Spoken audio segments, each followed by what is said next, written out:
Hello, I'm Jeff Michael. Here is your CBS On The Go update. A Monterey Park man is accused of smuggling deadly king cobras into the country in potato chip canisters. The snakes were allegedly shipped from Hong Kong. The feds say Rodrigo Franco also smuggled turtles in and out of the U.S. He now could face 20 years in prison. Okay, check out Elon Musk testing his first working car elevator for The Boring Company. He shared this video on Instagram early this morning. Musk tested the car elevator in a Tesla outside his SpaceX headquarters in Hawthorne. The tech entrepreneur wants to create underground tunnels that he believes will ease Los Angeles traffic. And now your CBS travel forecast. Here's Garth. I don't know about you, Jeff, but earthquakes might be an issue. Just thinking about it. Good morning. I like to be above ground during those. Good morning, everybody. Listen, the western U.S. looking really good. We're finally starting to dry things out. So if you're staying in Southern California, we'll show you the 7-day, but it will feel a little bit drier, more Mediterranean climate like we usually get here, just a little bit better. We are tracking a line of severe thunderstorms throughout the day, though, that continue to move through the upper Midwest from Minneapolis, St. Paul, out towards Madison, Wisconsin, and then down moving in through St. Louis and Chicago throughout the day. That will start to delay things in through Toronto, then up through Rochester, New York, and then moving off to the east over the next 24 to 36 hours. Then just down to the southeast again, another little disturbance continues to spin off South Carolina. That's producing heavy rain just offshore and by some beach locations. But as you get up to the north over towards Wrightsville Beach and the Barrier Islands, doesn't look like much problems there all the way up through Raleigh as well. Things look to run fairly well. But if you're staying local, welcome to Southern California. 82 today. The beach is mid-70s. You'll get some clouds in the morning. If you're not used to that here in Southern California and you're visiting, hang loose to around 10 or 11 in the morning. Then they burn off. Produces a nice day. The valley's 95 to 98. If you're driving out east, maybe heading out towards Vegas or Palm Springs, thunderstorm activity gone for the day. Temperatures come up a little bit, but that will return by the latter part of the week. So no matter where you're traveling today, enjoy your travels. Jeff?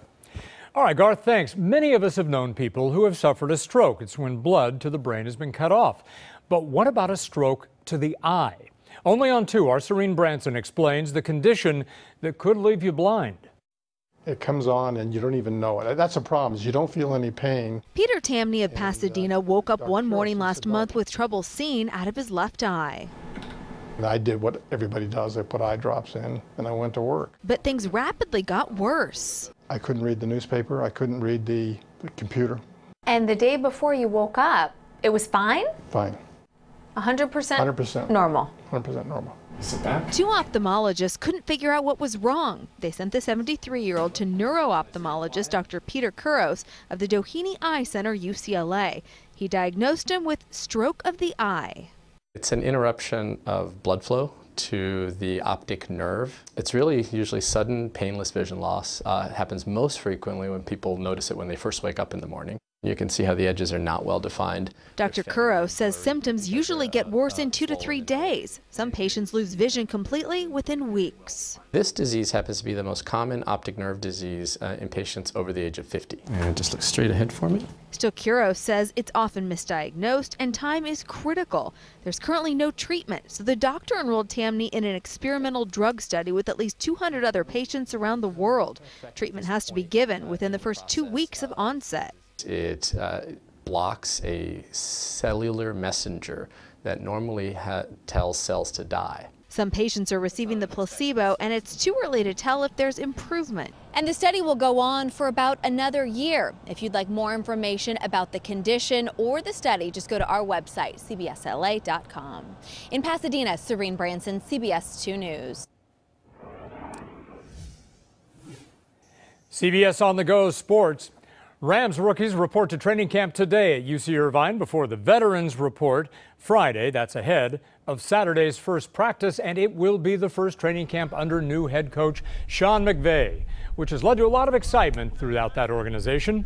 For more information on how you can go to watch training camp, including Saturday's first practice, visit the Rams at therams.com. And that is your CBS On The Go update. I'm Jeff Michael. Remember, we're always on CBSLA.com. Be sure to watch us on CBS 2 News at 5, 6, and 11 p.m.